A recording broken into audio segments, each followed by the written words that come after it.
Kayu besi rawa sepanjang 17 meter ini disiapkan untuk membuat salib. Melihat panjangnya, timbul pertanyaan, siapakah yang akan disalib? Siapapun itu, pasti sesuatu yang lebih besar dari mereka. Tapi Frankie Woro, Casimilus Awe, dan warga suku Auyu di Papua Selatan ini tak akan melukai siapapun. Mereka memakai salib ini sebagai tanda perlawanan.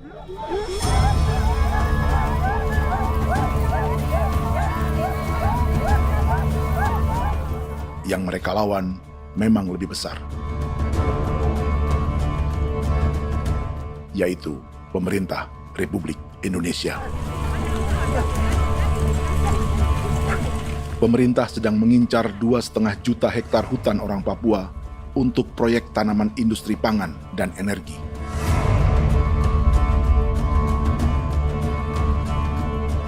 Ratusan kilometer dari salib orang-orang Auyu itu, orang Muyu sedang menyiapkan gerakannya sendiri. Tapi kali ini dalam bentuk sebuah pesta. Pesta yang disiapkan oleh marga Kimco Jinibjo selama 10 tahun.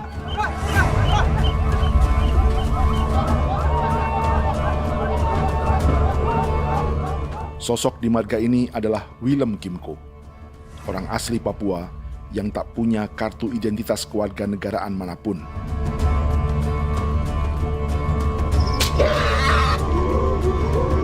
Pesta adat ini sudah cukup langka.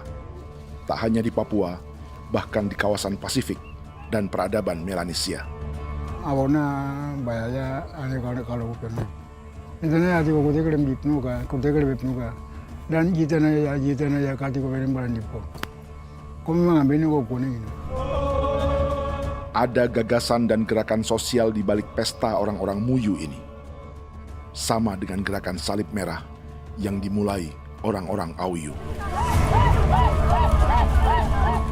Salib ini akan menjadi yang terbesar dari 1.800 salib merah yang telah ditancapkan berbagai suku di Papua Selatan dalam 10 tahun terakhir. Ribuan salib merah yang dipadukan dengan palang adat adalah tanda larangan yang menyatukan unsur-unsur adat dan agama. Kami percaya bahwa kalau memang kami sudah tidak mampu untuk menyelesaikan persoalan ini, dalam hal ini perusahaan tidak bisa masuk, berarti kami minta bantuan kepada nenek moyang dan Tuhan. Atribut perang orang Auyu ini diukir atau dilukis, digambar di batang salib ini dengan tujuan bahwa kami larang dengan sangat keras. Jadi apabila siapapun, baik dari antara kita sendiri yang melanggar batas ataupun pihak lain yang mengganggu keselamatan hak tanah adat kami, maka kami siap untuk melakukan ancaman perang. Salib-salib ini tidak ditancapkan di halaman-halaman gereja, melainkan di tanah dan hutan adat, di dusun-dusun sagu, dan di tempat-tempat yang disakralkan. Sebab 1.800 palang adat dan salib ini memang bukan semata tentang agama, tapi untuk mencegah negara dan perusahaan memasuki tanah dan hutan adat mereka. Papua bukan tanah kosong.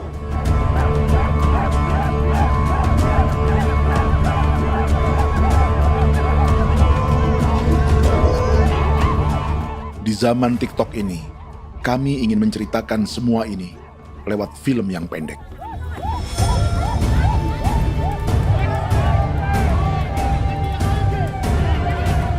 Tapi kami jelas gagal.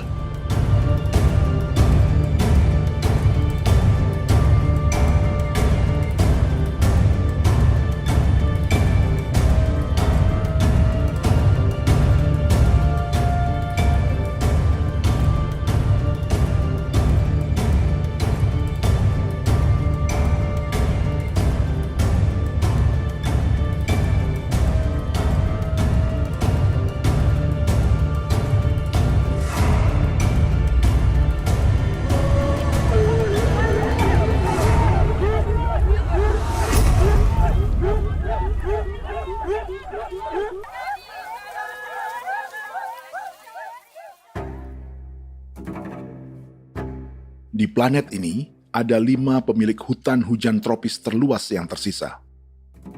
Kongo di Afrika, Brazil, Peru, Bolivia, dan Indonesia.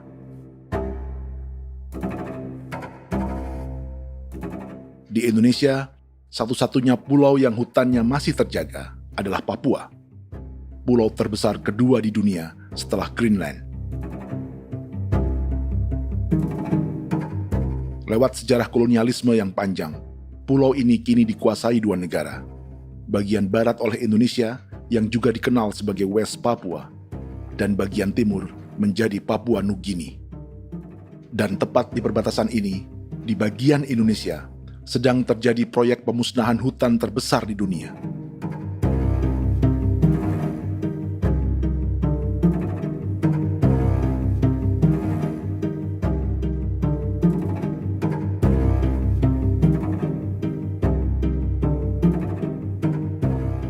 Pemerintah Indonesia sedang membuka lebih dari 2,5 juta hektar hutan untuk sawit, tebu, padi, dan peternakan.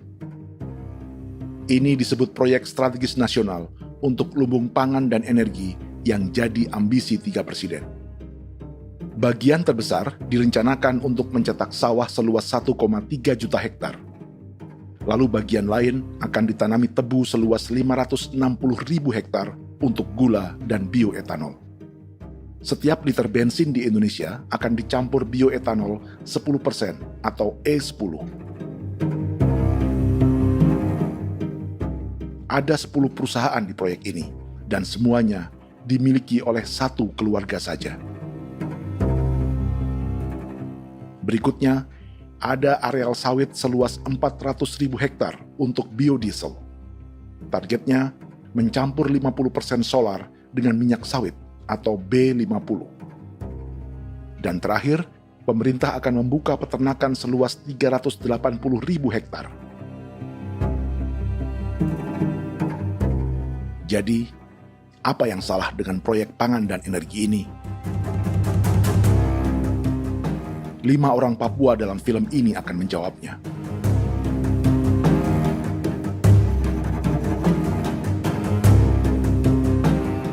Yang pertama adalah Yasinta Moiwen dari suku Marin.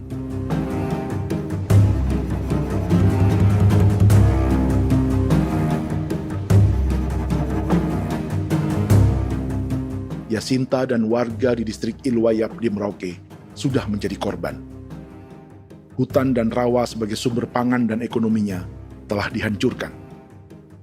Jalan sepanjang 135 km sedang dibuat, dan di kiri kanannya akan dicetak 1 juta hektar sawah. Mereka sulit menolak atau melawan. Salib sudah digeser, masih datang lagi dengan senjatanya mereka nih. Karena proyek ini juga dijaga tentara. Macam-macam senjatanya.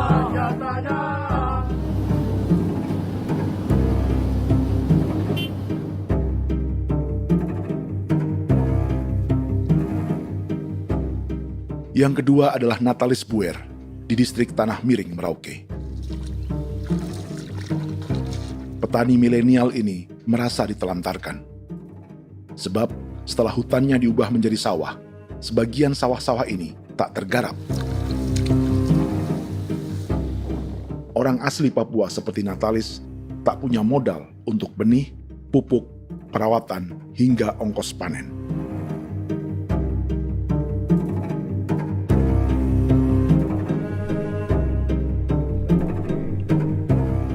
Orang ketiga adalah Vincent Kuipalo dari suku Yenan di distrik Jagebob, Merauke. Vincent dan suku Ye sedang menjadi korban. Hutan adat orang-orang Ye sedang dihancurkan untuk perkebunan tebu dan bioetanol. Tanah mereka juga diincar untuk markas-markas militer, pasukan yang akan menjaga proyek pangan dan energi ini.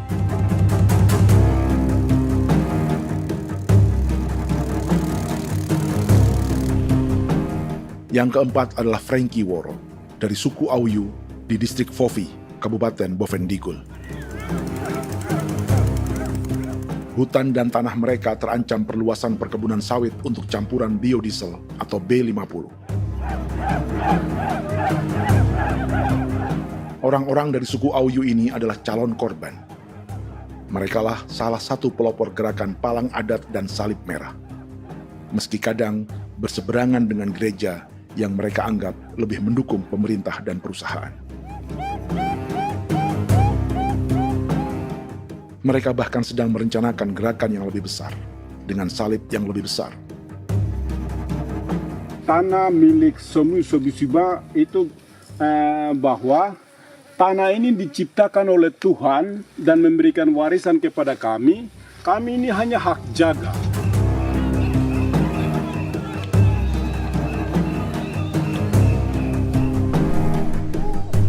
Sosok kelima adalah Willem Kimco dari suku Muyu di Bovendigul. Tokoh adat dari Muyu ini hidup di garis belakang proyek negara, sehingga belum menjadi korban. Tapi mereka sedang bersiap menghadapi segala kemungkinan. Tinggal di belantara dan perbatasan membuat sebagian mereka tak punya status kewarganegaraan. Tapi mereka telah hidup jauh sebelum ada Indonesia atau Papua Nugini.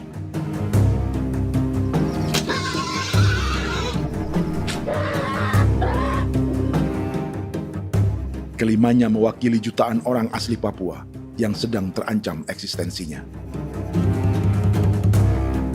Jika kita merasa kepunahan peradaban Neanderthal di Eropa, Aztec dan Inca di Amerika, atau aborigin di Australia adalah sejarah masa lalu, film ini menceritakan bagaimana pemusnahan sebuah bangsa dan kepunahan sebuah peradaban sedang terjadi di masa hidup kita. Kepunahan bukan karena kerusakan lingkungan dan ruang hidup semata, juga karena dihantam 60 tahun operasi militer.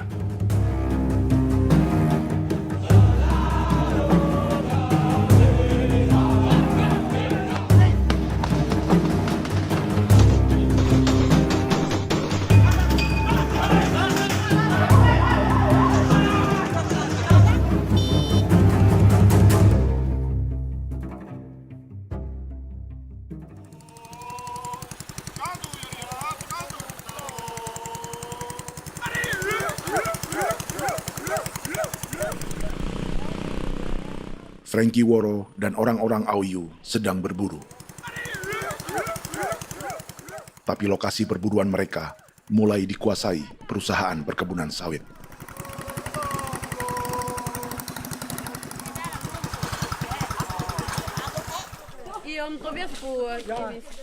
Kita akan menuju arah ke Inabusu. Di sana kami akan masuk di wilayah konsesi perusahaan PT Indo Asiana Lestari. Dan di situ ya ada survei-survei mereka yang mereka pernah lakukan, tapi juga kami ada lakukan tanda-tanda saksi di sana.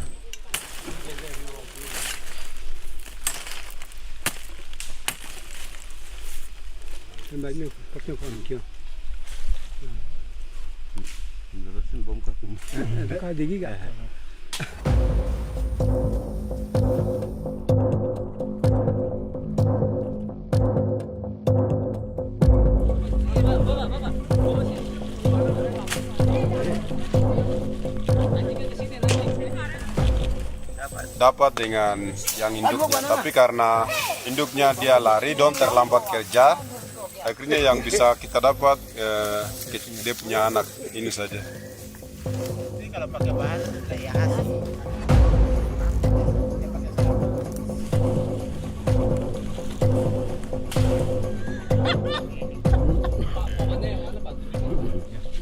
Pohon ini pohon bitanggur, dia punya kayu ini kita biasa gunakan untuk kerja perahu, dan juga kulit depu getanya itu kita pakai untuk kerja ini, panah-panah ini lem, jadikan lem ini, panah-panah. Hutan ini adalah supermarket bagi suku Auyu. Juga lumbung pangan atau bank untuk menyimpan deposito kekayaan alam. Hutan juga tempat yang penuh dengan sejarah suku, situs budaya, dan tempat-tempat sakral. Inilah yang sedang mereka pertahankan dari incaran pemerintah dan perusahaan. Untuk semua alasan ini, mereka menancapkan ribuan salib merah.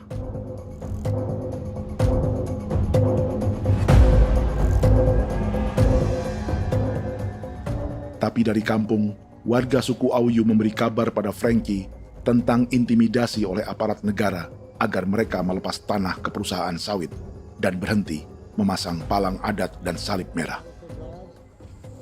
Ada beberapa titik yang saya sudah siap, tetapi di sini emergensi dari saya, terutama di kampung Sokanggon, PT Damai Timber.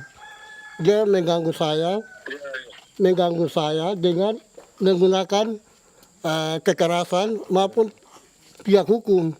Dan kemarin saya ada pernyataan penolakan secara resmi, tapi masih tetap dalam menggunakan pihak hukum untuk masuk, untuk harus dituntut saya untuk harus diterima perusahaan itu. Kita di situ ada 15 marga, tetapi 15 marga juga tidak setuju. Marga-marga siapa yang terima dan marga-marga mana saja yang menolak. Nanti kita lihat dari pertimbangan itu, dan di situ dan kita undang mereka untuk bicara dengan kami. Sebagai sosok yang aktif dalam gerakan, warga Auyu terus memberi informasi lapangan kepada Frankie yang tak selalu berada di kampungnya. Pernyataan yang mereka paksa saya untuk tanda tangan itu, tapi sementara saya tidak tanda tangan. Data semua ada di tangan saya. Ya. Baik, kalau gitu itu lebih bagus karena tanda tangan itu yang berbahaya. Iya. Tanda tangan itu yang lebih berbahaya karena sekarang ini modern dan canggih, dan itu yang mereka biasa pakai untuk tipu muslihat. Mereka biasa pakai itu di tanda tangan itu. Betul. Dari Bambisa juga di Sofia dia masuk untuk memaksakan kami marga untuk harus menerima perusahaan itu. Tapi kemarin kami sudah menolak. Babisa di sini nama bosku. Itu yang sekarang strategi militer yang sekarang mereka pakai. Jadi yang penting masyarakat itu yang benar-benar mau menolak siap dukung ketua marga siapa yang nanti tampil. Ini adalah peta konsesi sawit untuk biodiesel dalam proyek strategis nasional. Dan di distrik Fofi inilah orang-orang Auyu hidup dari sungai dan hutan. Tapi Frankie di Bovendigul masih lebih beruntung. Setidaknya dibandingkan Yasinta Mowien di Merauke yang sudah kehilangan hutan dan rawanya.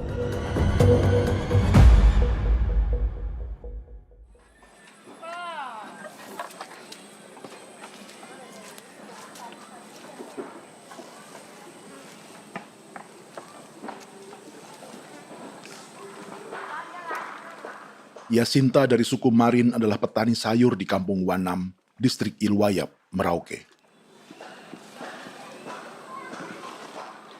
Memanfaatkan lahan yang ada, ia berkebun dan menjual hasilnya ke pasar kampung. Ini ekonomi warga di Wanam untuk menghasilkan uang, lalu memberi barang kebutuhan yang tak bisa mereka produksi sendiri. Tapi kehidupan sebenarnya ditopang oleh ekosistem hutan dan rawa. Inilah sumber pangan utama dan peradaban mereka.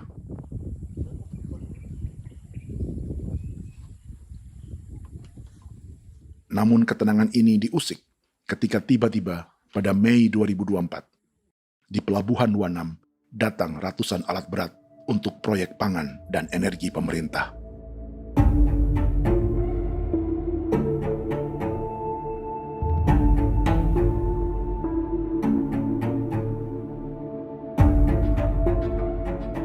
Kami masyarakat setempat kami tidak tahu. Kami kaget pagi-pagi kapal sudah ada di pelabuhan kami.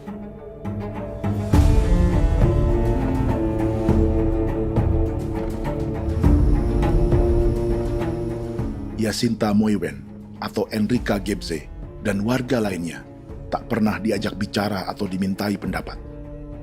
Seakan-akan Papua adalah tanah kosong. Kita suka kaget yang dong bawa turun alat berat dong bawa turun, kita kaget masyarakat. Dorang subongkar itu kayu-kayu.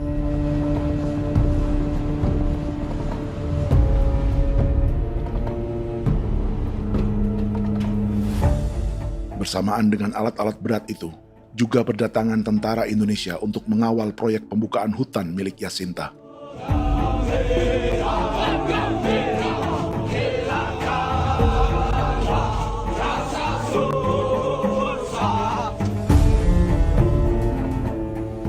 Ribu alat berat didatangkan dari Cina ke Papua oleh perusahaan bernama John Lin Group sebagai kontraktor pemerintah.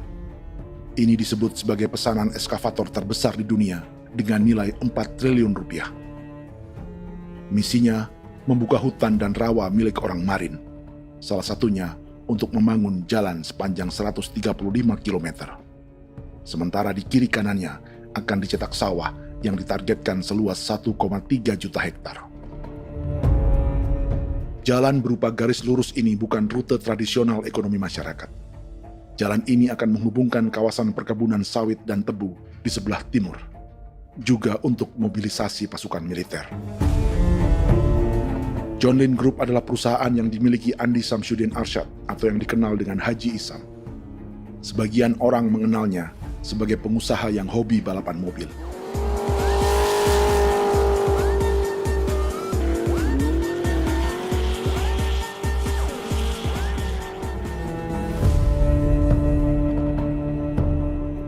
Tapi di Kalimantan, ia berbisnis batu bara, perkebunan sawit, pengolahan karet, penerbangan, perkapalan, dan biodiesel.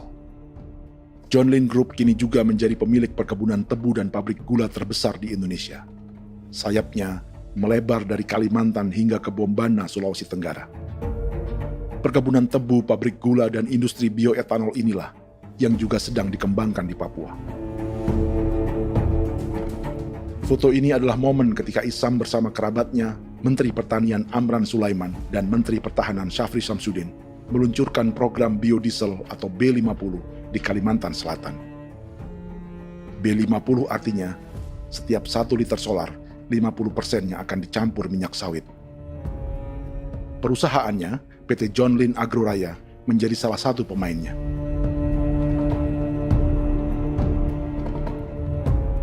Sepanjang tahun 2025, saham PT John Lin Agroraya pernah naik hingga 700%.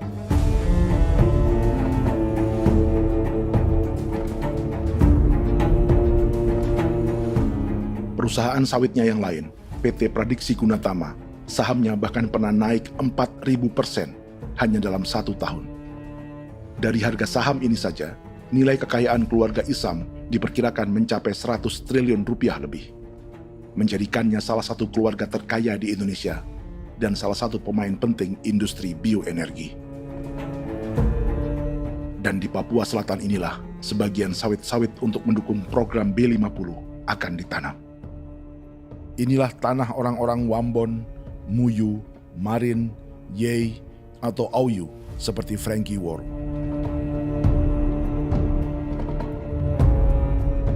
Haji Isam pernah menjadi tim kampanye nasional Presiden Joko Widodo dalam pemilu 2019 saat melawan Prabowo. Bintang Mahaputra Utama diberikan kepada Saudara Andi Syamsuddin Arsyad. Beliau berjasa luar biasa dalam mendorong pertumbuhan ekonomi daerah maupun nasional. Setelah menjadi presiden, Prabowo memberi gelar kehormatan Bintang Mahaputra Utama pada Isam.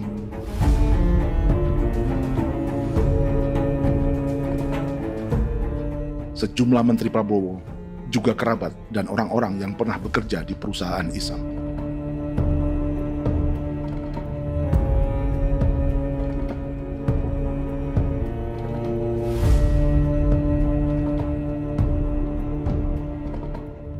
Lawan sebesar inilah yang sedang dihadapi Jacinta di kampung Wanam, Merauke. Atau petani perempuan lain seperti Enrika Gebse. Jadi alam kita ini sudah rusak. Jadi kita itu biasa jalan dari sini tuh harus pasang jerat di situ, harus cari makan di situ lagi. Itu tempat-tempat itu pasang-pasang jerat, tempat babi, rusa, sekarang sudah tidak ada lagi.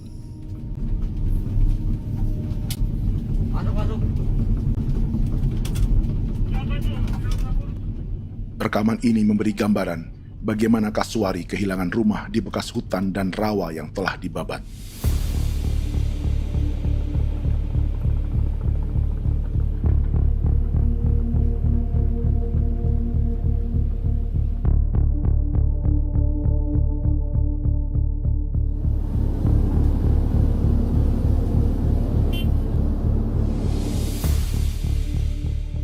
Keterlibatan tentara dalam proyek pangan dan energi di Papua memakai dalih bahwa ancaman terhadap negara kini tak hanya perang secara militer,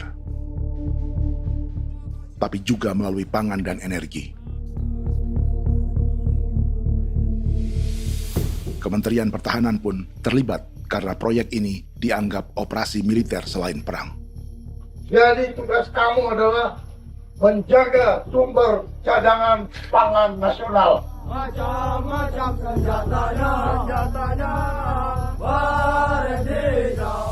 Proyek ini menambah panjang alasan mempertahankan kehadiran tentara di Papua dalam 60 tahun terakhir. Saat ini, jumlah tentara Indonesia di Papua mencapai 56.000 personel, atau ada 1 tentara untuk setiap 100 orang Papua. Bandingkan dengan rata-rata nasional, di mana hanya ada 1 tentara untuk 696 penduduk Indonesia. Itu belum termasuk polisi. Artinya, 1 orang Papua dijaga lebih banyak senjata dari rata-rata penduduk Indonesia. Tanah dan hutan diambil secara sepihak untuk kepentingan pembangunan batalion dan bandar antariksa. Ini bentuk perampasan masyarakat. Penolakan kehadiran markas-markas militer terjadi di sejumlah tempat di Papua. Tak hanya karena trauma dan ketakutan, juga karena mengambil tanah-tanah adat.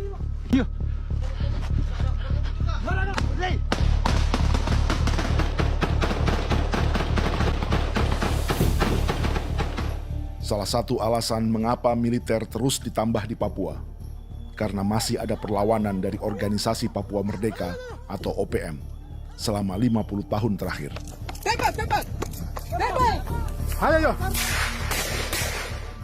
Tapi kekuatan militer OPM diperkirakan hanya 1.430 personel dan 360 pucuk senjata. Selebihnya, mereka menggunakan senjata tradisional.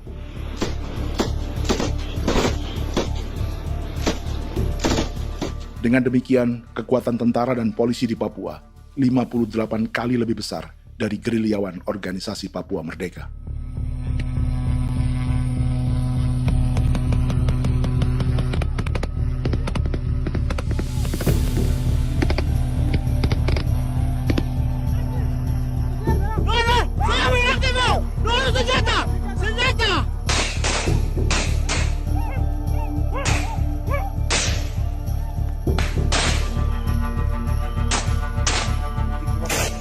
Sebagian tentara berada di garis depan pertempuran, tapi sebagian besar lainnya terlibat operasi non-tempur menjaga proyek pemerintah dan investor swasta.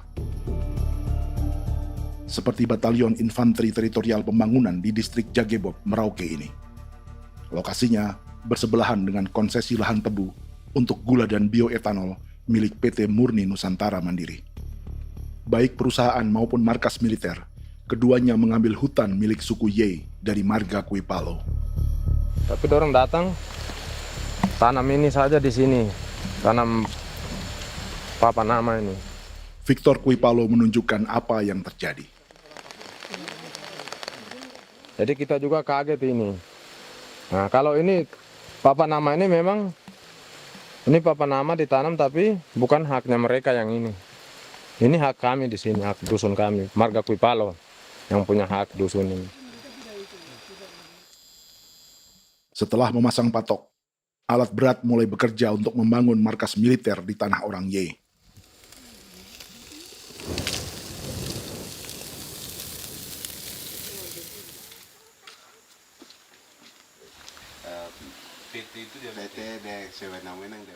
Kehadiran markas militer mengkhawatirkan warga yang pernah mengalami trauma.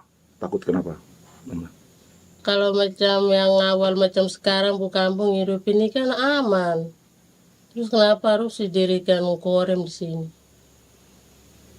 Bukankah dengan adanya Korem semakin aman ada tentara di sini? Kalau untuk kampung kayaknya tidak bisa aman kalau ada tentara, paling masyarakat dipukul itu ini. Kalau kampung hidup begini malah saya sejahtera dan saya punya masyarakat. Apa pernah ada pengalaman buruk sebelumnya dengan tentara di daerah sini? Ada yang cerita waktu pos-pos di sini tuh di 13, 12 itu zaman katanya Patimura. Memang kasihan. Malah kita punya orang ini yang dianiaya betul, dipukul.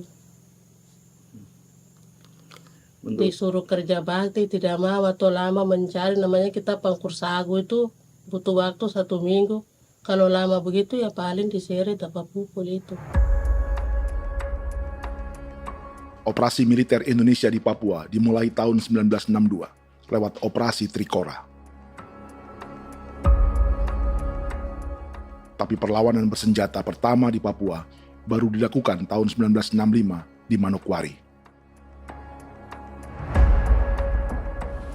Nanti tanggal 1 Mei jam 12.30 pemerintahan di Irian Barat mutlak akan jatuh di tangan.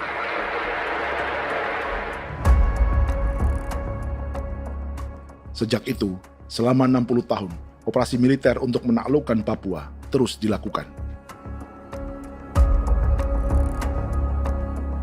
Salah satu operasi militer paling berdarah adalah Operasi Wibawa untuk memenangkan Indonesia dalam jajak pendapat tahun 1969. 643 orang tewas di Paniai. Lalu disusul 4.146 korban tewas antara tahun 1977 hingga 1978.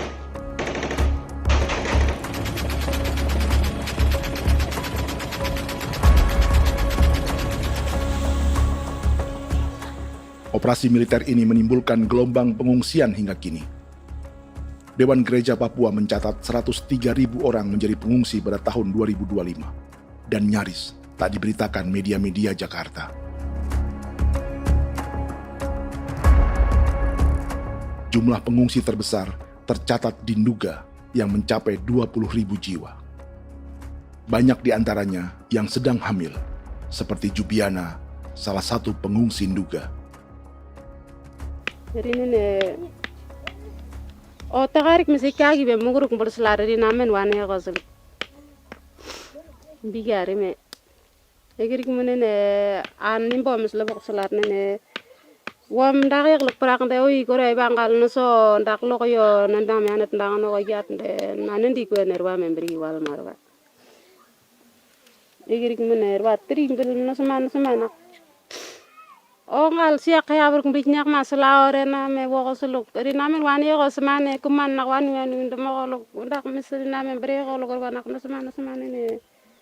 Nebe menit waru ra kana abi ndige. War mino pragit nde laina bulan Maret April yana mana kantan barang na lire na bam ne. Jubiana lalu menamai anaknya pengungsi Kogoya. Selain Jubiana, juga ada Emma dari Maibrat yang melahirkan di hutan. Sampai di kampung gini, katanya bilang ada tentara yang bangun jembatan. Nah, capek itu juga pun masih tahan. Kembali lagi ke hutan lagi. Itu sampai saya jatuh di tengah jalan. Orang sampai terbanting di kayu semuanya. Berasa sakit begitu. Melengkapnya tuh Domika Serli, pengungsi Wako. Masyarakat sipil dari Kampung Aitrem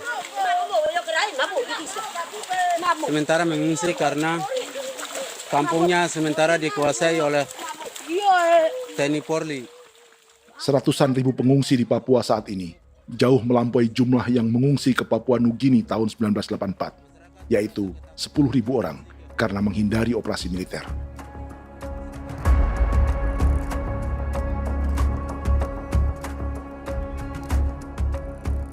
Bersamaan dengan operasi militer, eksploitasi sumber daya alam Papua juga dilakukan sejak masuknya tambang emas dan tembaga Freeport pada tahun 1967.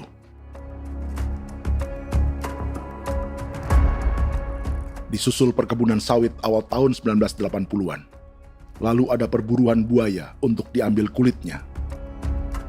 Sebelumnya, ada eksploitasi gas alam di Teluk Bintuni, pencarian besar-besaran kayu gaharu, atau pembukaan hutan tanaman industri. Ini belum termasuk perburuan dan perdagangan ikan arwana di selatan Papua, penebangan kayu merbau dari hutan-hutan Jayapura, emas di Blok Wabu Intan Jaya, bahkan nikel di pulau-pulau kecil Raja Ampat. Dan kini, dalam skala yang belum pernah terjadi dalam sejarah, Papua dipaksa mencetak sawah, tebu untuk bioetanol, dan sawit untuk biodiesel.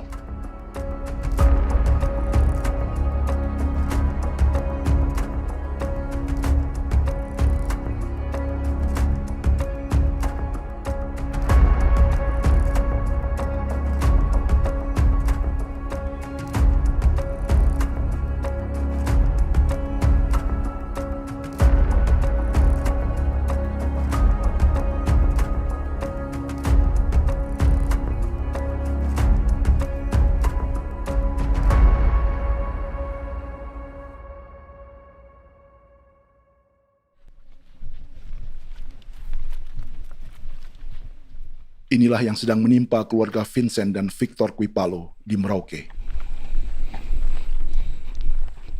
Hutan mereka diambil untuk markas militer dan industri perkebunan, PT Murni Nusantara Mandiri. 1 dari 10 perusahaan yang diberi konsesi untuk menanam tebu dan memproduksi gula serta bioetanol seluas 52.000 hektar.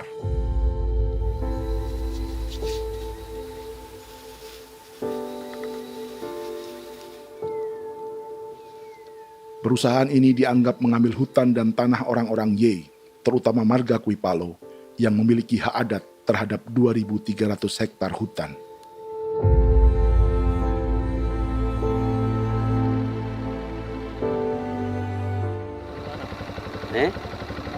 Tentara? Tentara. Oh iya, tentara.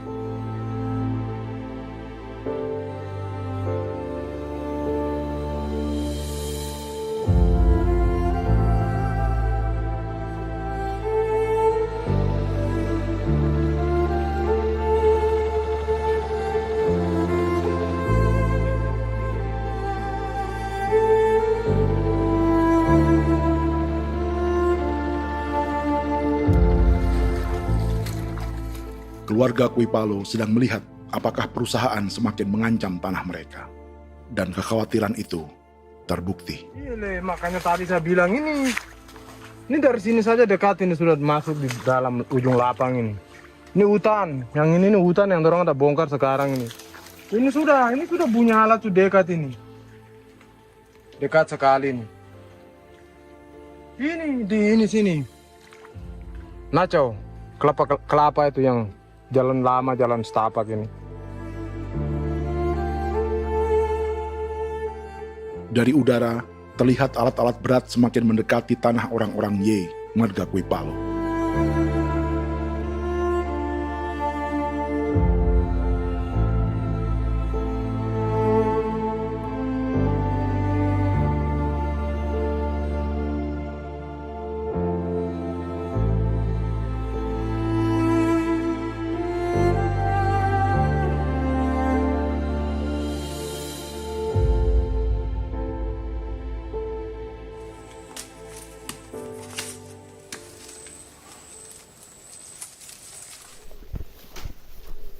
Keesokan harinya, Victor dan kerabatnya memberi tanda cat merah di pohon-pohon yang berada di batas tanah mereka.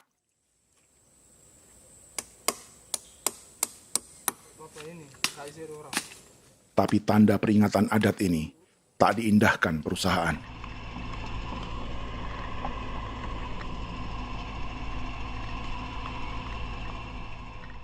Dua bulan kemudian, perusahaan tetap memasuki tanah marga Kuipalo. Sama-sama. Kami manusia, kau lihat. Tapi sudah sakit hati sekali saya kasih tahu adik. Ini sama baik ini kalau pikiran berubah lagi hari ini. Kami juga punya tangan, hanya beda rambut. Mister itu juga. Woi, buka. Sudah, tidak.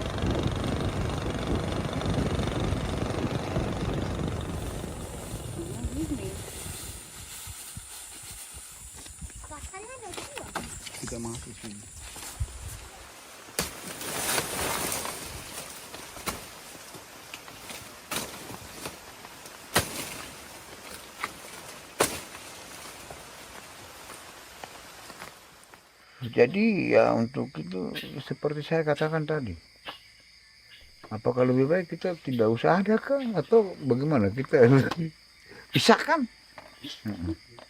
pisahkah dari negara ini kah? Jangankan tuh, saya kemarin bicara sama Daniel, datang sama saya dengan persoalan Kodam ini. Saya bilang, Pak Daniel, kalau lebih baik saya ngungsi ke Papua Nugini. Dia bilang, aduh Bapak jangan begitu. Ya memang, kalau tidak bisa menghargai kami, lebih baik pilihan yang itu yang saya memilih. Lebih baik saya pindah dari sini. Saya mengungsi ke Papua Nugini, di negara tetangga. Masih ada yang lain. Apa? Ada ini. Saya bilang sama Kapolsek, Pak, Agustus ini, 17 Agustus saya tidak kasih naik bendera merah putih. Saya bendera ada, nanti saya taruh di meja. Bendera saya ada. Karena saya punya pikiran percuma kita ini merasa bahwa kita hidup di bawah naungan merah putih. Ternyata merah putih tidak lindungi kami. Tidak anggap kami sebagai kami rakyatnya. Dia lambang negara. Dan kami menghargai lambang negara itu. Ternyata lambang negara ini, kita bernaung di bawah lambang negara ini, kita tidak dilindungi. Hak kita tidak dihargai.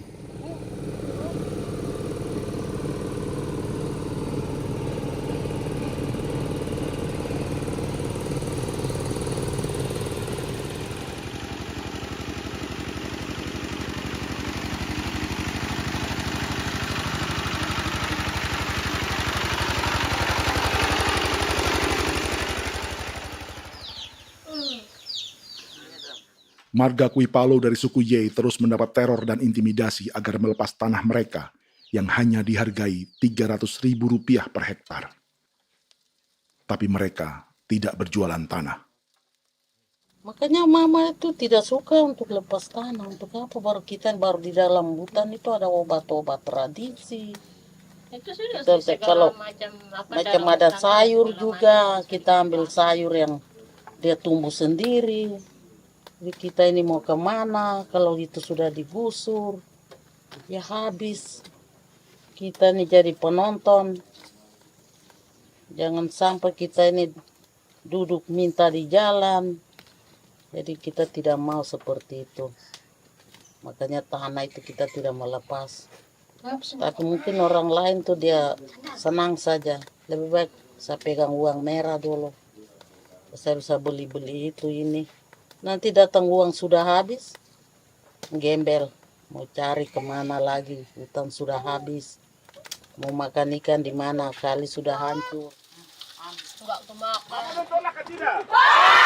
Seperti Yasinta di Wanam, suara dan gerakan kaum perempuan Papua sangat nyaring dan tak bisa diabaikan. Saya sebagai perempuan tolak untuk perusahaan masuk di sini. Karena kalau saya terima anak-anak saya mau dikemanakan, mau tinggal di mana. Apapun yang terjadi saya tetap tolak. Demi tanah ini saya akan berjuang, demi saya punya anak-anak. Yang katanya mengutamakan anak Papua, nyatanya yang kerja kebanyakan ya orang-orang Jawa. Saya sendiri orang Jawa, tapi bukan mau bicara yang tidak-tidak. Memang kenyataannya seperti orang-orang Papua itu diterbelakangkan, kurang diutamakan, gitu.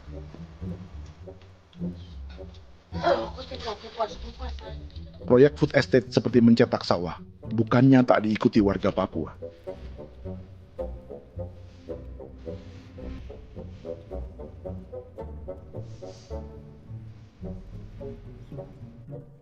Salah satunya Natalis Buer di distrik Tanah Miring, Merauke.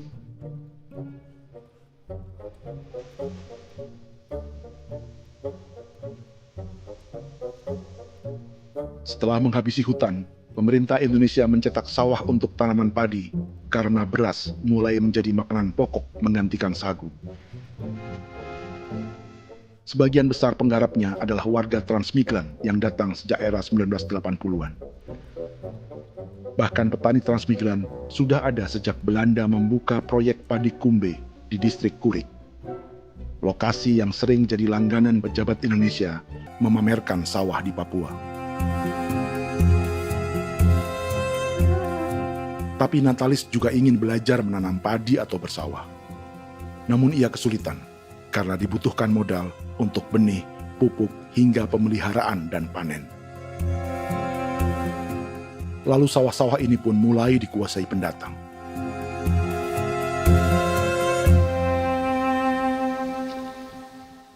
Tapi sejauh ini di kampung kami ini yang saya lihat memang ada kelompok kami punya di sini yang sudah tergabung dalam Gapoktan, kemudian masuk dalam optimalisasi lahan. Tapi baru saya anak asli yang punya lahan di sini. Mereka tidak punya. Pemerintah dalam hal ini adalah Kementerian Pertanian bersama-sama Kementerian Pertahanan yang dalam hal ini pada garis di bawahnya adalah TNI Angkatan Darat memberikan support yang maksimal kepada masyarakat khususnya di Merauke dalam rangka. Saya kemarin habis 9 juta. 9 juta ya? Iya, 9 juta karena dia sudah tidak dipakai toh. Ya. Perempuan Papua seperti Filomena juga mau bertani. Pemerintah memberi bantuan Rp900.000 per hektar lewat program optimalisasi lahan atau OPLAH. Tapi dibanding biaya produksi dan harga jual gabah, Filomena mengaku berkali-kali rugi dan kini memutuskan tak lagi menggarap sawahnya. Terus kita harus cari uang untuk kondek. Betul. Karung kita beli. Karung beri sendiri lagi. Tenda kita beli. Ini dari yang offline ini don tidak siapkan. Tidak ada. Tidak ada ya, jadi mama don sendiri. Itu yang saya ada bilang, 900.000. Itu modal untuk kerja sawah ini. Mulai dari kerja sampai nanti panen. Panen. Wih, ngeri sekali. Iya, lucu toh? Tidak dapat itu. Betul, Mam. Dong maksud begini. Kalau disuruh tanam ubi berhektar-hektar, mari datang. Kita tahu cara rawatnya bagaimana, Iya. tanamnya bagaimana, tanam model bagaimana supaya hasilnya model begitu. Kita tahu. Kalau yang ini kan kita baru belajar. Sebagian hutan milik warga Senayu di Merauke sudah dibuka untuk sawah dan kebun tebu oleh PT Global Papua Abadi. Proyek pertanian ini dikerjakan oleh Kodim Merauke. Mereka melepas sebagian tanah karena ingin belajar bertani. Saya tete nenek moyang tidak ajar saya tanam padi. Tapi saya mau berubah. Generasi saya yang berikut ini besok lusa tidak bisa makan pisang, sagu. Namun program optimalisasi lahan yang dijanjikan dengan berbagai bantuan tak dirasakan Filomena. Obat rumput beli, obat padi beli, jonder kita bayar, bahkan bibit masih kurang, cari bibit lagi beli. Jadi saya memang kalau program pemerintah saya sama sekali saya tidak suka. Baku tipu saya.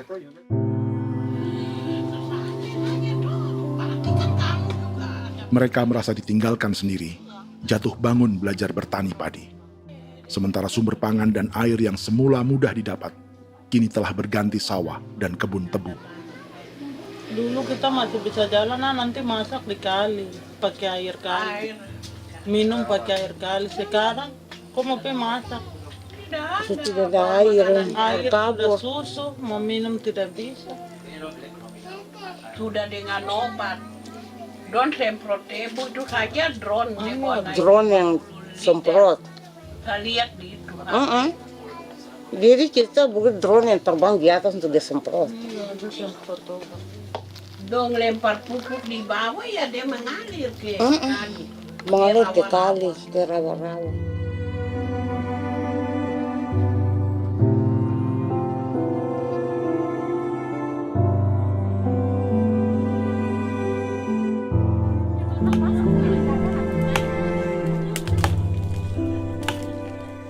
Seperti pertanian sawah bagi orang Bali atau Toraja, bagi orang Auyu dan suku-suku lainnya di Papua Selatan, sagu juga bukan semata tentang pangan.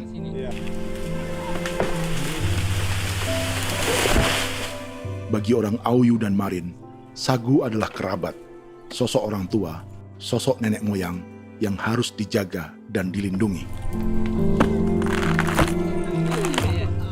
Lagi bikin apa mama ini mama? Pakai tokok itu sagu.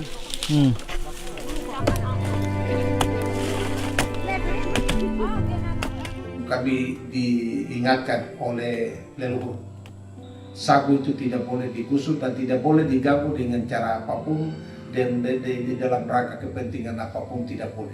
Kamu harus bela, bahkan sampai nyawa pun harus menjadi taruhan demi membela keselamatan keberadaan sagu di atas tanah ini.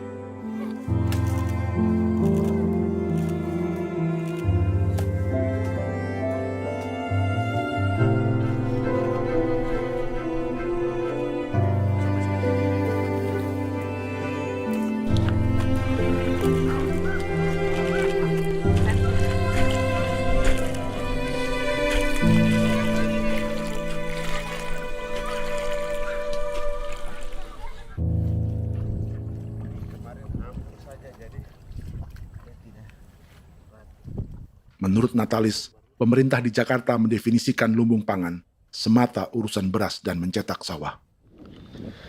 Sebenarnya orang Papua itu bukan tidak bisa bertani. Kami tanam ubi itu bagian dari pertanian. Nah, pertanian yang dimaksud oleh pemerintah itu harusnya selalu itu kalau bisa pemerintah harus spesifikkan pertanian apa yang dimaksud, pertanian tanam padi atau pertanian tanam ubi, petasan dan lain-lain. Ini yang harus dispesifikkan dulu. Begitu, sehingga tidak menjustifikasi kami orang asli Marin bahwa kami tidak bisa bertani, bukan. Kami buka kebun besar-besar di sana, bahkan bermeter-meter, ratus-ratus meter pakai sekop, bukan pakai ekskavator, tapi ini pakai skop. Itu pertanian, begitu. Bagi Natalis, alih-alih memaksimalkan sawah-sawah yang sudah ada untuk petani Papua, pemerintah selalu membuka hutan baru, seperti dikerjakan perusahaan John Lynn Group dan melibatkan tentara. Padahal, sejarah keterlibatan militer dalam proyek food estate atau cetak sawah adalah sejarah kegagalan yang bertubi-tubi 4 presiden selama 30 tahun terakhir.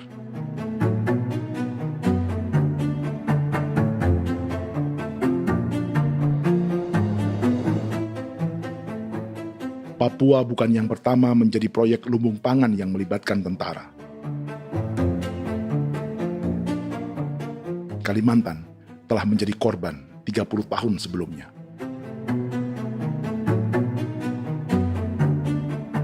Ini adalah bekas hutan yang sudah dibuka di Pulang Pisau, Kalimantan Tengah. Tahun 1996, di era Presiden Jenderal Soeharto, ia menghabisi 1 juta hutan di lahan gambut untuk mencetak sawah demi memenuhi ambisi swasembada beras, bukan swasembada pangan. Hutan tropis Kalimantan dihabisi dalam skala yang belum pernah terjadi dalam sejarah. Di bawah rezim militeristik, tak ada yang berani melawan keinginan Soeharto, termasuk orang Dayak seperti Kuneng. Nggak bisa dihalangi itu. Nggak boleh dihalangi. Ya kalau ada kata-kata aja menghalangi, sudah kita diseret ke kepolisian dulu. Atau bisa langsung di PKI-kan. Iya, di PKI-kan gitulah. Jadi kita tuh nggak berani apa-apa dulu tuh. Apa maunya aja. Misal bilangnya A. Setahun setelah pengundulan hutan skala besar itu, tahun 1997, untuk pertama kalinya Kalimantan mengalami kebakaran lahan dan kabut asap terbesar dalam sejarah.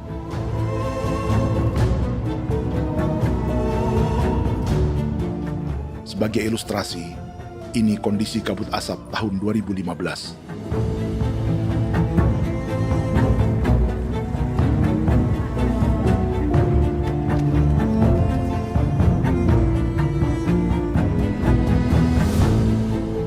Proyek 1 juta hektar sawah Jenderal Soeharto itu gagal. Bendungan dan saluran irigasi mangkrak hingga kini. Mei 1998, rezim Soeharto tumbang, 2 tahun setelah ia menumbangkan jutaan hektar pohon di Kalimantan. Setiap tahun, lokasi ini menyumbang kebakaran dan kabut asap yang merugikan jutaan orang. Sawah yang berhasil di Kalimantan justru bukan sawah yang dibangun Jenderal Soeharto, melainkan yang dirintis para transmigran sejak era 1980-an. Sawah-sawah inilah yang ikut digarap oleh militer di era Presiden Joko Widodo. Dan hasil dari proyek food estate Presiden Jokowi itu sama sekali jong nih, nggak ada harapan lagi sudah seperti ini. Tapi Jokowi terus memperluas area food estate hingga 16.000 hektar. Presiden Jokowi juga menyerahkan urusan lumbung pangan ini kepada Prabowo yang saat itu menjadi Menteri Pertahanan. Salah satunya di Kabupaten Gunung Mas, Kalimantan Tengah, untuk membuka perkebunan singkong seluas 31.000 hektar. Food Estate Singkong Jenderal Prabowo ini dimulai dengan membuka 600 hektar hutan di Tawai Baru. Proyek singkong untuk bioetanol ini pun dijaga tentara. Dan seperti Jenderal Soeharto, proyek Jenderal Prabowo ini pun gagal.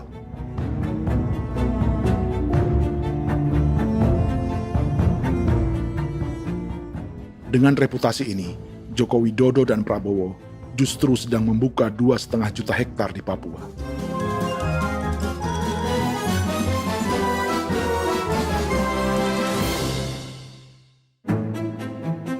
Setelah Jenderal Soeharto, Presiden Jenderal Susilo Bambang Yudhoyono juga mencoba membuka food estate di Papua sejak tahun 2010.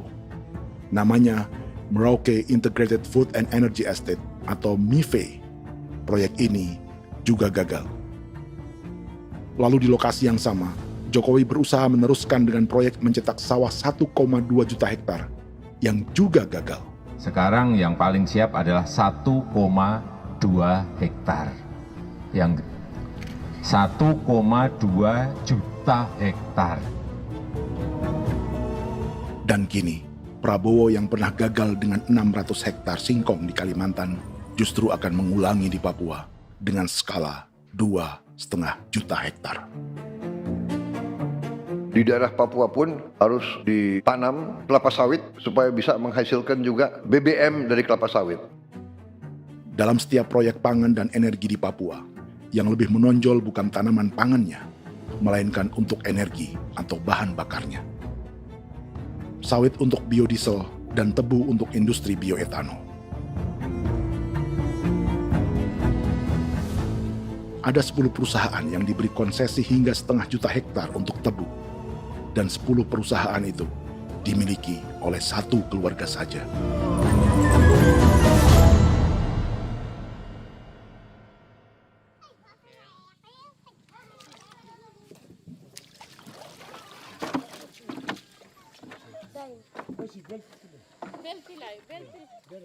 Para perempuan Auyu di Bovendigul akan berangkat memancing.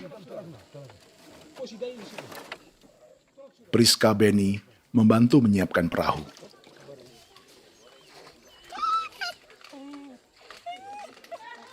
Mereka akan mengumpulkan bahan pangan di hutan untuk persiapan acara penancapan salib merah berikutnya.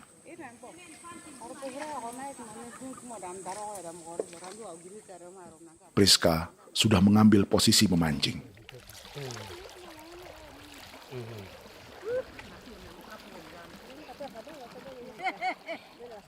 .800 salib merah telah dipasang di wilayah adat berbagai suku di Papua Selatan untuk menghalau perusahaan sawit dan tebu.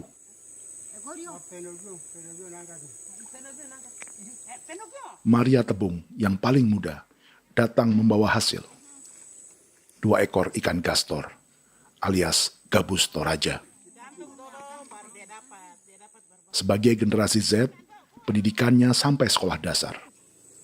Di perusahaan perkebunan seperti sawit atau tebu, ijazah SD hanya bisa menjadi buruh kasar.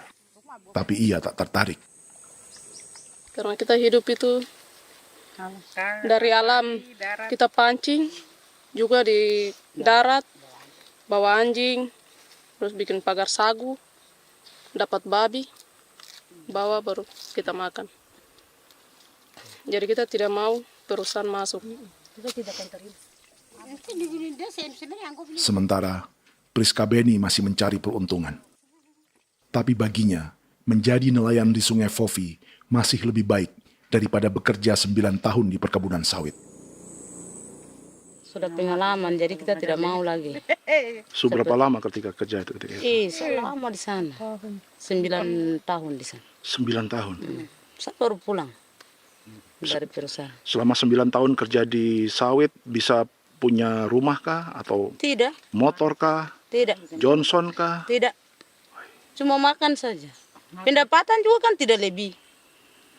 Habis dimakan.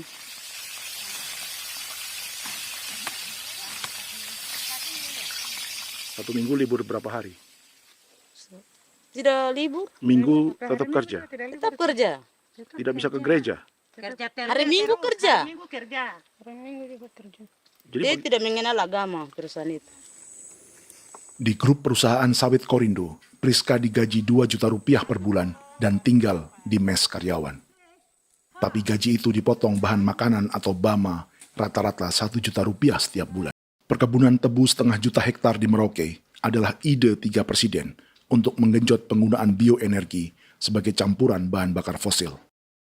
Selain swasembada pangan, swasembada energi di daerah Papua pun harus ditanam kelapa sawit supaya bisa menghasilkan juga BBM dari kelapa sawit.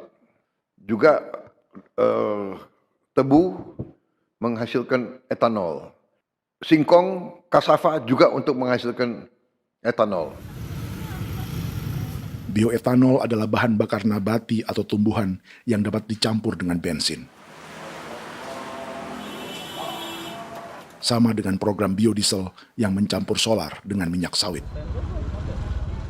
Pertamina saat ini sudah menjual BBM bioetanol dengan campuran 5% yang dipasarkan dengan merek Pertamax Green 95.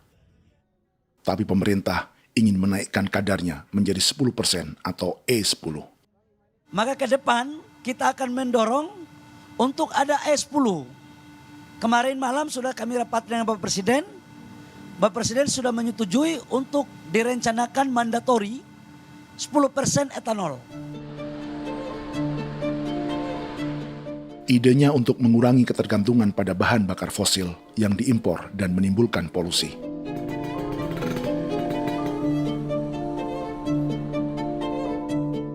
Tapi bioetanol bukannya tak mengorbankan lingkungan, hutan, rawa, dan manusia.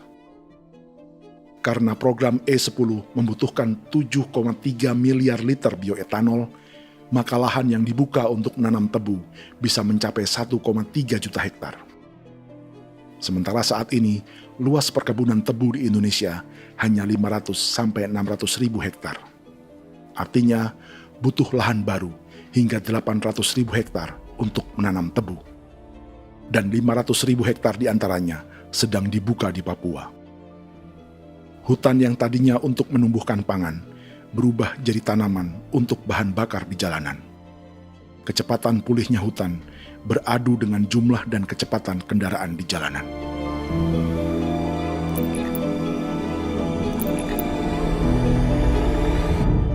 Dahaga terhadap energi tak pernah bisa dipuaskan. Setelah minyak sawit untuk biodiesel, dunia kini merambah singkong, jagung, dan tebu untuk bioetanol. Benua Amerika, Eropa, sebagian Afrika, hingga separuh Asia kini mulai memakai bioetanol sebagai campuran bahan bakar.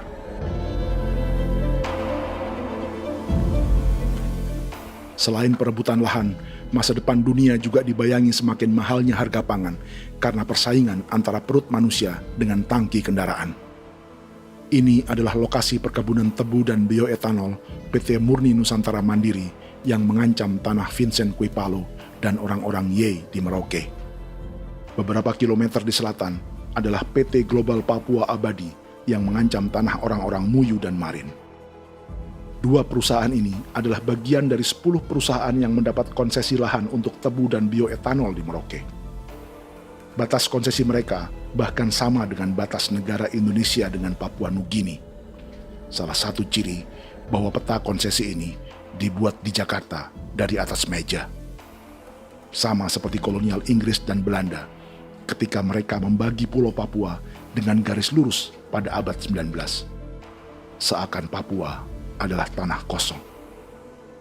Bedanya, Meski peta konsesi ini mengatur batas 10 perusahaan, tapi perusahaan-perusahaan ini sebenarnya dimiliki oleh satu keluarga saja.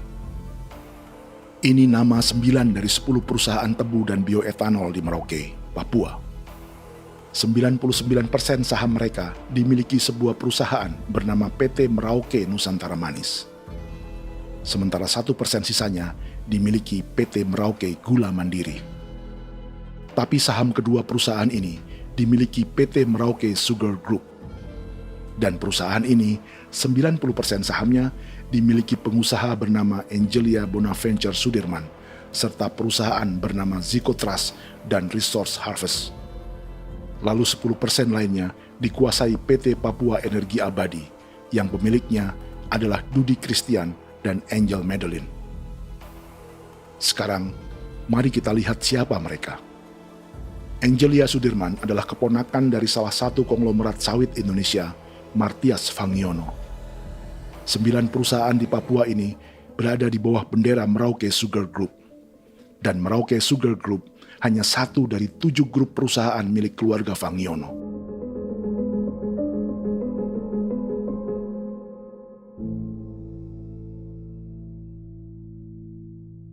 Ini Martias Fangiono. Seperti Haji Isam, Martias selama ini dikenal sebagai pengusaha sawit yang kini merambah bisnis tebu dan bioetanol. Ini momen saat penanaman perdana tebu di Merauke bersama Presiden Joko Widodo Juli 2024. Di sini juga ada anak Martias Fangiono, yaitu Wirastuti Fangiono. Wirastuti adalah salah satu yang menonjol dari keluarga Fangiono. Tahun 2025, Forbes mencatatnya sebagai konglomerat termuda dengan kekayaan 23 triliun rupiah yang mengendalikan 2 grup usaha, FAP Agri dan Surya Dumai Industri. Keduanya adalah perusahaan sawit dan biodiesel. Anak dan bapak ini adalah investor utama bagi Jokowi dan Prabowo untuk proyek tebu dan bioetanol di Papua. Sementara yang ini adalah Martua Sitorus, pemilik raksasa agribisnis dunia, Wilmar International, yang juga memegang konsesi sawit di Papua lewat berbagai perusahaan. Tapi Martua kini memakai bendera baru, yaitu KPN Corporation atau Karunia Prima Nastari. KPN inilah yang memiliki kelindan bisnis dengan keluarga Fangiono untuk proyek tebu Merauke. Apalagi grup Wilmar yang didirikannya juga pemain gula utama di Australia. Tahun 2010, Wilmar membeli 100% saham perusahaan gula terbesar Australia, Sucrogin. Akuisisi senilai 1,5 miliar dolar Amerika ini langsung menjadikan Wilmar pemain tebu terbesar kelima dunia. Sebagian bibit tebu yang ditanam di Merauke adalah varietas yang dikembangkan Lembaga Riset Gula Australia atau Sugar Research Australia. Sugar Research Australia lalu menjalin kontrak pengembangan bibit dengan PT Global Papua Abadi milik Fangiono. Tapi masalahnya, Sugar Research Australia adalah badan publik yang tugasnya memajukan petani tebu dan sebagian dananya berasal dari pajak warga Australia. Itu artinya, warga Australia membiayai pengembangan bibit tebu untuk investor dan pemerintah Indonesia. Dokumen ini menunjukkan bahwa lembaga yang dibiayai warga Australia itu pernah memiliki kontrak penyediaan bibit dengan PT Global Papua Abadi milik keluarga Fangiono. Kontrak itu baru berakhir pada November 2024. Artinya, saat Presiden Jokowi dan keluarga Fangiono menanam bibit tebu pada Juli 2024 ini, kontrak itu masih berlaku. Nama lain dalam keluarga ini adalah Siliandra Fangiono, yang pada tahun 2024 dijuluki Raja Sawit Termuda dengan kekayaan 39 triliun rupiah dalam catatan Forbes. Ia mengendalikan grup First Resources. Secara umum, keluarga Fangiono memiliki 20 perusahaan di Sumatera, 32 perusahaan di Kalimantan, 1 di Jakarta, 2 di Singapura, dan 25 perusahaan di Papua. Di Papua, perusahaannya tersebar dari Sorong, Mapi, hingga Merauke.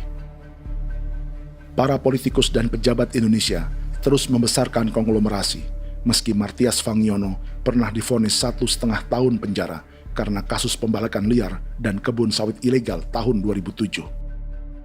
Sementara tahun 2022, Wilmar terlibat kasus korupsi ekspor minyak sawit dan divonis mengembalikan kerugian negara 11,8 triliun rupiah. Tumpukan uang ini disebut sebagai pembayaran dari grup Wilmar yang diterima secara simbolis oleh Presiden Prabowo pada Juni 2025 lalu. Tapi peran raksasa biodiesel dan bioetanol dunia ini belum akan surut di Indonesia. Bahkan sebaliknya. Sebuah dokumen presentasi bisnis dari Wilmar International Limited pada tahun 2010 ini bisa menjadi petunjuk. Presentasi ini bagian dari proses pembelian 100% saham raksasa tebu Australia, Sucrogen. Dalam presentasi ini, Wilmar mengaku ditawari konsesi lahan 200.000 hektar di Papua, atau dulu disebut Irian Jaya, untuk menanam tebu. Dengan penerbangan hanya 2,5 jam dari kantor Sucrogen di kota Townsville ke Merauke, Wilmar akan mengawinkan bisnis gula dan bioetanolnya menjadi pemain dunia. Dan lokasi yang diincar oleh Wilmar adalah distrik Ilwayap di Merauke, kampung halaman Yasinta Moiwen. Dan persis disinilah, 14 tahun kemudian, ribuan eskavator John Lynn Group milik Haji Isam mulai membuka hutan sebagai kontraktor pemerintah. Presentasi dan gagasan ini dibuat oleh Wilmar pada Juli tahun 2010. Sebulan kemudian, Agustus 2010, pemerintah Presiden Susilo Bambang Yudhoyono meluncurkan proyek Lumbung Pangan dan Energi Merauke atau Merauke Integrated Food and Energy Estate. Targetnya membuka lahan 1 juta hektar dalam 5 klaster yang masing-masing 200.000 hektar. Angka yang sama dengan presentasi Wilmar. 5 tahun kemudian, 2015, giliran Presiden Joko Widodo yang mau melanjutkan proyek pangan dan energi 1,2 juta hektar. Menjelang pensiun sebagai presiden, Jokowi kembali menggencarkan proyek ini dan melibatkan Prabowo sebagai Menteri Pertahanan. Jokowi lalu mendukung Prabowo sebagai presiden berpasangan dengan anaknya, Gibran Rakabuming Raka sebagai wakil presiden. Kini, setelah menjadi presiden, giliran Prabowo yang melanjutkan proyek bioetanol dan biodiesel dengan memobilisasi militer dan melibatkan pejabat-pejabat yang juga para elit partai koalisinya.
...300 tahun lalu, hutan-hutan di Pulau Jawa dalam waktu singkat berubah menjadi perkebunan tebu di bawah rezim kolonial Belanda. Orang Jawa menjadi buruh dan petaninya dipaksa menanam tebu. Dari kolonialisme dan politik tanam paksa itu, Belanda memperkaya negara dan para investornya. Tak puas membuka hutan untuk perkebunan di Jawa dan Sumatera, kolonial Belanda menanam tebu hingga di Suriname dan mengerahkan ribuan orang Jawa sebagai buruh pada tahun 1890. Inggris yang sudah menguasai negara seluas India dan Papua Nugini pun masih menanam tebu jauh di tengah Samudra Pasifik, di tanah orang-orang Fiji. Lalu memindahkan puluhan ribu orang India menjadi buruh di sana. 200 tahun sebelumnya, ratusan ribu orang Afrika bahkan diperbudak untuk bekerja di perkebunan-perkebunan tebu Spanyol dari selatan Eropa hingga Karibia, Kuba, atau Jamaika. Jika dulu tebu menjadi gula atau emas putih, kini cerita kolonialisme tebu berlanjut di Papua untuk bahan bakar nabati atau bioetanol. Dan seperti semua cerita tentang kolonialisme, akan ada yang berpesta dan ada yang membayar. Dalam setiap cerita pesta kolonialisme, baik di Jawa, Karibia, atau di Papua, selalu melibatkan para elit lokal, dari pejabat, perwira, hingga agamawan. Tapi dalam setiap kolonialisme, juga selalu ada cerita tentang mereka yang mempertahankan diri dan melawan.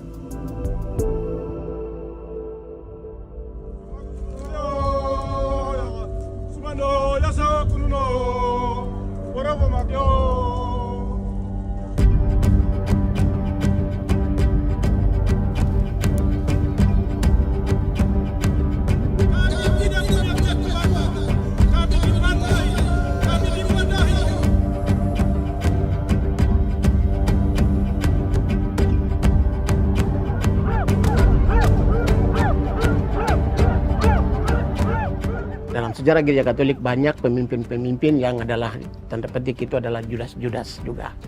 Jadi itu sudah pasti karena itu adalah manusia.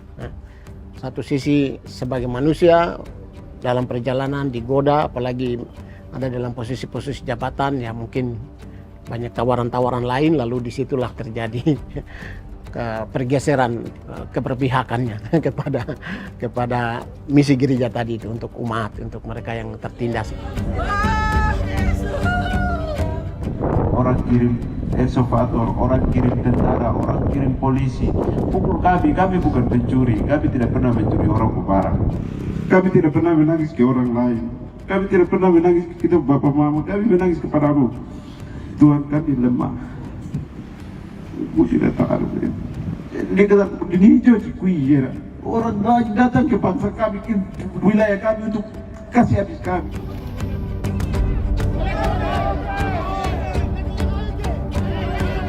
Ya Hakimam Dehi, Ya Hakimam Dehi, Bono Ya Hadikul Dehi, Bono Ya Hadikul Dehi. Kita buat sasi seperti begini untuk menolak perusahaan apapun yang masuk di tanah kami. Kalau kita kasih, kita bikin rusak sekarang, kita punya generasi berikutnya mau dapat kemana. Jadi kita nyatakan sikap di sore hari ini, kami tolak. Apa yang dilakukan pemerintah untuk PSN adalah kejahatan. Pemerintah bagian dari kejahatan, aktor perusak dan pembunuh terhadap negara, terhadap alam, hutan, terhadap manusia. Jadi negara jadi aktor pembunuh. Jadi Pilatusnya siapa? Negara, pemerintah Jakarta ini. Tanah Wiu bukan tanah kosong. Masyarakat adat kami rasakan. Perusahaan tolak. Biar asal.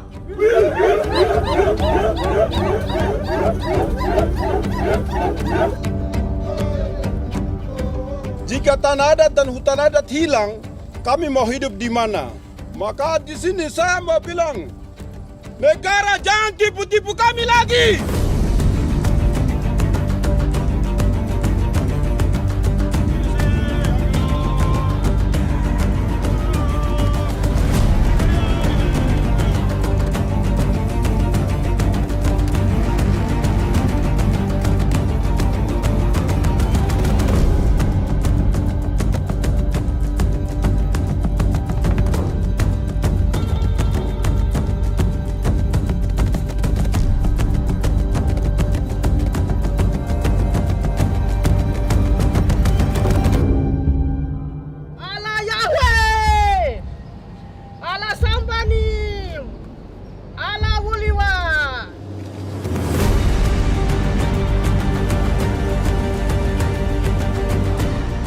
Kalau kami dianggap orang Papua itu bagian daripada Republik ini, tolong hargai kami. Dengan adanya PSN, PT John Lindrup yang sudah menerobos tanah kami dan hutan kami, merusak alam kami. Itu yang kami datang ke Jakarta jauh-jauh dari Papua. Kami mau bersuara kepada Bapak Presiden Prabowo Subianto, di mana keadilan untuk masyarakat Papua. Tolong lihat masyarakat Papua yang sudah mati. Kami bersepakat menyatakan, 1. gereja-gereja di Indonesia mendukung masyarakat adat yang menolak proyek strategis nasional di tanah Papua. 2. Gereja-gereja di Indonesia menolak militerisme dan otoritarianisme di Indonesia.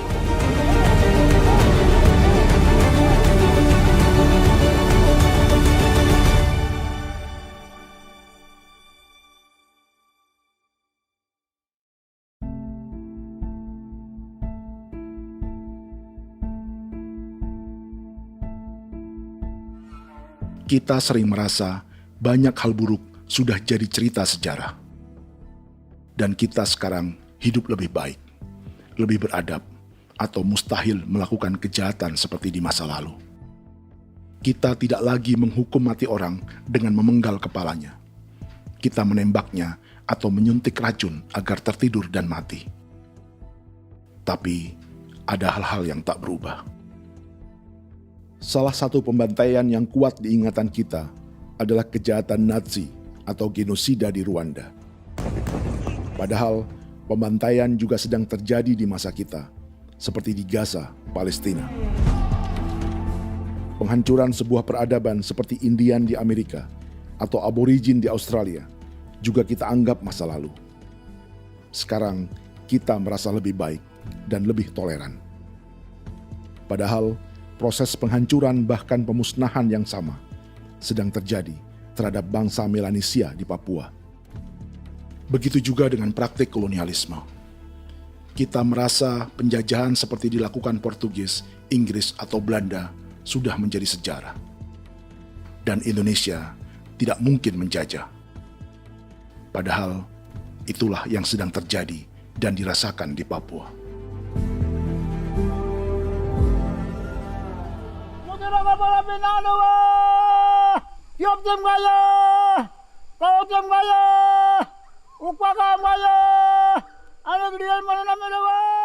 Jalannya sejarah ini disadari Willem Kimco di pedalaman Bovendigol, Papua. Hidup terpencil dan tak tersentuh urusan negara bukan berarti selalu aman.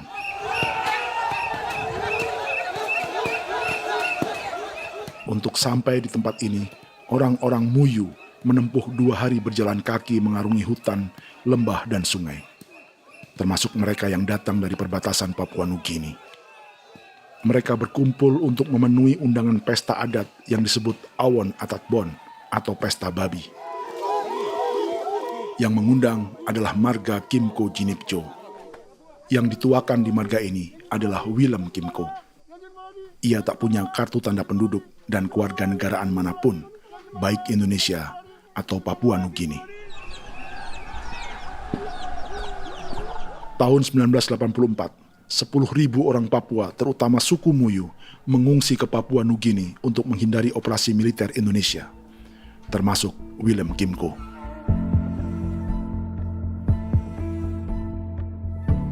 Apa yang membuat pesta adat ini istimewa? Apa bedanya dengan acara serupa yang dihadiri pejabat, tokoh agama, LSM, atau yang direkam oleh kru televisi dan konten kreator? 18. Pertama, untuk membuat pesta babi, orang Muyu perlu persiapan selama 10 tahun. Sebab, babi-babi yang akan jadi bagian dari pesta ini tak boleh dibeli, alias harus dipelihara sendiri. Babi-babi ini bukan bantuan pejabat pemerintah, gereja, atau LSM.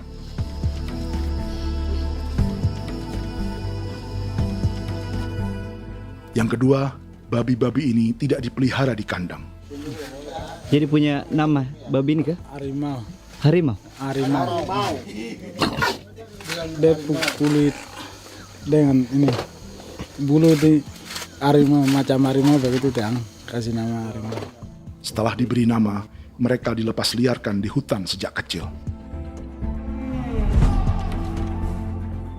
10 tahun kemudian, jika tiba saatnya pesta, para pemburu akan mencari mereka di dalam 479 hektar hutan milik marga Kimco. Suku atau marga lain tak akan mencurinya di hutan, karena mereka sudah punya babi dan wilayah masing-masing.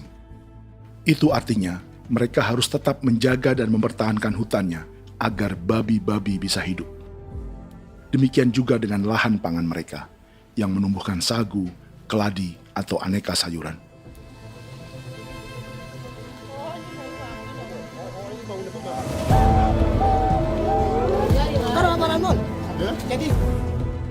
Yang ketiga, dalam Awon Atatbon atau pesta babi, binatang ini tidak dimakan secara gratis. Setiap marga atau klan dalam suku Muyu akan membayar jerih payah tuan rumah menjaga hutan dan memelihara babi.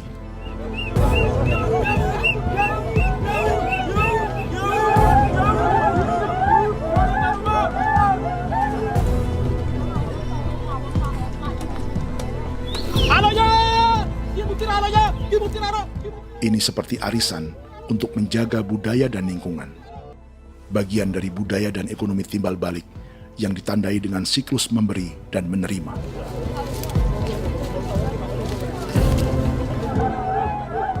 Ini juga cara orang Muyu membangun dan memperluas aliansi.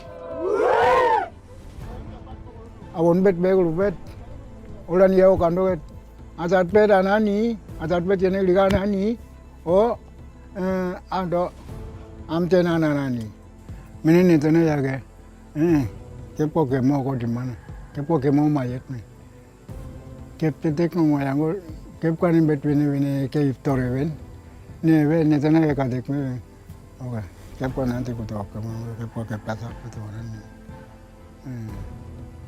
Kene man gini wane wanje. Koko kati bolon ja bengo. Koko kuning bolon ja. Jika Willem Kimco dan marganya bisa menjaga hutan dan wilayahnya, marga lain ikut diuntungkan sebagai sebuah ekosistem. Demikian juga sebaliknya. Alasan keempat, mengapa pesta babi ini memiliki tempat khusus dalam peradaban orang Muyu, karena Willem Kimco khawatir peradaban mereka akan punah, menyusul ancaman terhadap ekosistem dan hutan. Setiap marga atau klan harus mengkonsolidasi diri dan membangun aliansi.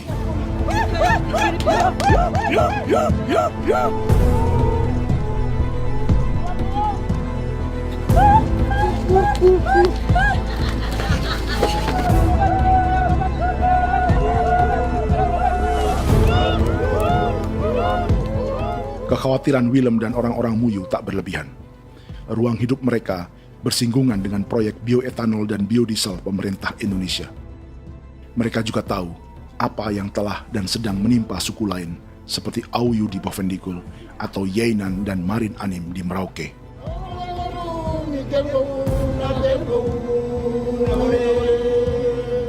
Jika suku-suku lain menggunakan palang adat dan salib merah sebagai gerakan perlawanan, orang-orang Muyu memakai pesta babi untuk mempersiapkan diri dan konsolidasi. Sebab, berbeda dengan saat mengungsi tahun 1984, kali ini yang datang ke tanah orang-orang Muyu tak hanya tentara, juga alat-alat berat bersama para pebisnis pangan dan energi. Awon